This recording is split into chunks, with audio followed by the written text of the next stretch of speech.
மத்தவங்க நம்மள பாராட்டணும், ஏத்துக்கணும்னு நம்மள பல பேர் நினைப்போம் இல்லையா? சில சமயம் நம்மளோட முடிவுகள், நம்ம போடுற Dress, ஏன் நம்ம கனவுகள கூட மத்தவங்கள குஷியாக்குறதுக்காக மாத்திக்கிறோம். இந்த ஒரு பழக்கத்த ரொம்ப ஆழமா சொல்ற ஒரு நீதி கதைய தான் நாம இன்னைக்கு பார்க்க போறோம். முதல்ல ஒரு நிமிஷம் யோசிச்சு பாருங்க. நீங்க யாருடைய பாராட்டுக்காக காத்துக்கிட்டு இருக்கீங்க? உங்க வாழ்க்கை பயணத்துல உண்மையிலேயே யார் உங்கள பாராட்டணும்னு நீங்க நினைக்கிறீங்க? இந்த கேள்விக்கான பதில்ல தான் பல விஷயங்கள் அடங்கியிருக்கு.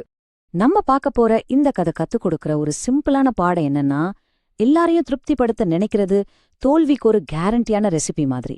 முடிவுல நாம யாரையுமே திருப்திப்படுத்த மாட்டோம், கடைசியில நம்மளையே நாம தொலைச்சிடுவோம். சரி, வாங்க இத பத்தி இன்னும் கொஞ்சம் டீப்பா பார்க்கலாம். நாம எல்லாரும் ஒரு சமூகத்துல வாழறோம். சோ மத்தவங்க நம்மள ஏத்துக்கணும்னு நினைக்கிறது ரொம்பவே இயல்புதான். ஆனா அந்த மத்தவங்க என்ன சொல்லுவாங்களோங்கிற பயம் இருக்குல்ல, அது நம்மள எப்படி ஒரு அடி பின்னாடி இழுக்குதுன்னு ஒரு ஆளைக்காரரோட கதை மூலமா இப்ப தெரிஞ்சுக்க போறோம். கதை ஒரு கிராமத்துல ஆரம்பிக்குது.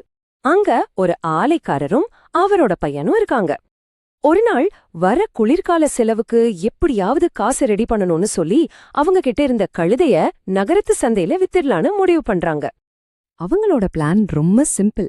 கழுதைய அப்படியே சந்தைக்கு கூட்டிட்டு போக வேண்டியதுதான். ஆனா போற வழியில அவங்க கேட்ட சில கமெண்ட்ஸ் தான் மொத்த பிரச்சனைக்கும் ஆரம்பமா இருந்துச்சு. ஊர் எல்லைய தாண்டாங்க. அப்போ அங்க நின்னுட்டு இருந்த சில பொண்ணுங்க இவங்கள பார்த்து கிண்டலா சிரிக்க ஆரம்பிச்சாங்க. அட முட்டாளுகளா, நல்ல கழுதைய வச்சுக்கிட்டு நடந்து போறாங்களேன்னு. இத கேட்டதும் ஆலைக்காரருக்கு ஒரு மாதிரி ஆயிடுச்சு.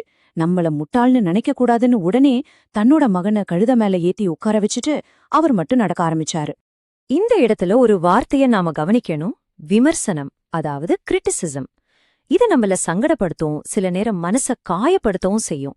நம்ம ஆலைக்காரர் சந்திச்ச முதல் சேலஞ்சே இதுதான். இந்த ஒரு விமர்சனத்துக்கு பயந்துதான் அவரோட முதல் முடிவை அவரை மாட்டிக்கிட்டார். கொஞ்ச தூரம் போயிருப்பாங்க. ஒரு மரத்து நிழல்ல உட்கார்ந்திருந்த சில பெரியவங்க இவங்கள பார்த்தாங்க. இந்த தடவை பையனுக்கு மரியாதை இல்லன்னு பேசிக்கிட்டாங்க. உடனே ஆலைக்காரருக்கு ஒரு குற்ற உணர்ச்சி. நாம ஒரு நல்ல அப்பாவா இல்லையோன்னு தோணிடுச்சு. உடனே மறுபடியும் பிளான மாத்தினாரு. பையனை கீழே இறக்கி விட்டுட்டு இப்போ அவர் கழுத மேல ஏறிக்கிட்டாரு. இப்ப பாருங்க, இதுல ஒரு இன்ட்ரெஸ்டிங்கான விஷயம் இருக்கு. முதல்ல ஏன் யாரும் கழுத மேல போகலன்னு கேட்டாங்க. ரெண்டாவதா பையன் ஏன் கழுத மேல போறான்னு கேட்டாங்க. ரெண்டு அட்வைஸும் ஒண்ணுக்கொன்னு அப்படியே ஆப்போசிட். இதுல இருந்தே தெரியுது இல்லையோ, எல்லாரையும் ஒரே நேரத்துல திருப்திப்படுத்துறது எவ்வளவு கஷ்டம்னு. சோ இந்த மாதிரி மாறி மாறி வர்ற அட்வைஸால அவர் ஒருத்தரை திருப்திப்படுத்த நினைச்சா இன்னொருத்தருக்கு அது பிடிக்கல.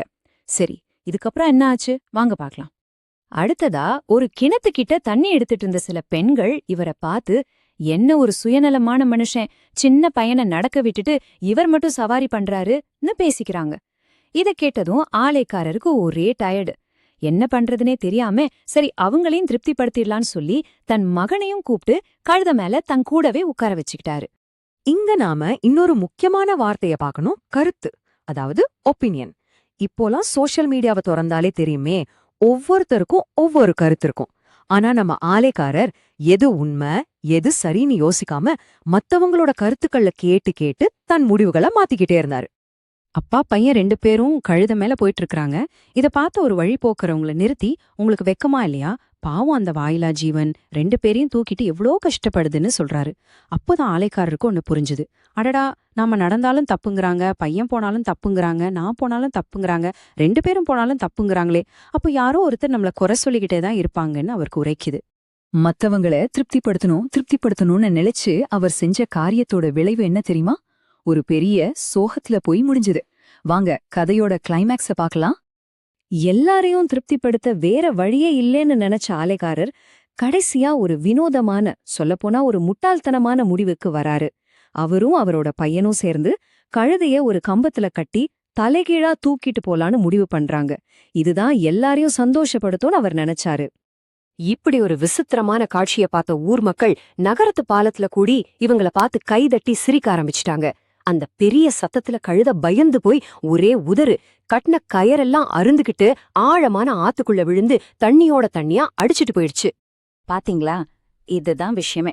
எல்லாரையும் சந்தோஷப்படுத்தணும்னு முயற்சி பண்ணி கடைசியில தன்னோட கழுதியையும் இழந்தாரு. ஆனா ஒருத்தரை கூட அவரால சந்தோஷப்படுத்த முடியல. கடைசியில நஷ்டம் யாருக்கு? அவருக்கேதான். சரி, இந்த கதைய கேட்டாச்சு. இதுல இருந்து நாம கத்துக்க வேண்டிய பாடம் என்ன? வெறும் ஒரு கதையா மட்டும் பார்க்காம இதுல இருக்கிற மெசேஜ் என்னன்னு இப்ப நாம பார்க்கலாம். இந்த ஒரு வரி கதையோட மொத்த சாராம்சத்தையும் சொல்லுது. உண்மையான வலிமை மத்தவங்க குடுக்கிற அங்கீகாரத்துல இல்ல, நம்ம மேல நாம வைக்கிற நம்பிக்கையில தான் இருக்கு. உங்க பலம் உங்களுக்குள்ளதான் இருக்கு, வெளியில இல்ல.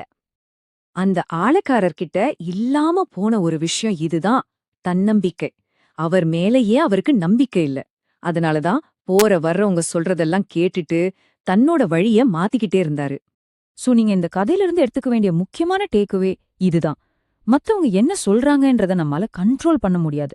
ஆனா அவங்க சொல்றத நம்ம காதுல வாங்கிக்கணுமா வேண்டாமான்றத நம்மால கண்டிப்பா கண்ட்ரோல் பண்ண முடியும். எதை கேட்கணும், எதை கண்டுக்காம விடணும்ன்ற முடிவு உங்க கையில தான் இருக்கு. கடைசியா இந்த ஒரு கேள்வியோட நான் உங்களை யோசிக்க வைக்கிறேன். உங்க வாழ்க்கை பயணத்தோட டிரைவிங் சீட்ல யார் உட்காண்டிருக்கா? நீங்களா, இல்ல வழியில போறவங்க சொல்ற கருத்துக்களா? உங்க பாதைய நம்பிக்கையோட தேர்ந்தெடுங்க, அதுல உறுதியா பயணம் பண்ணுங்க.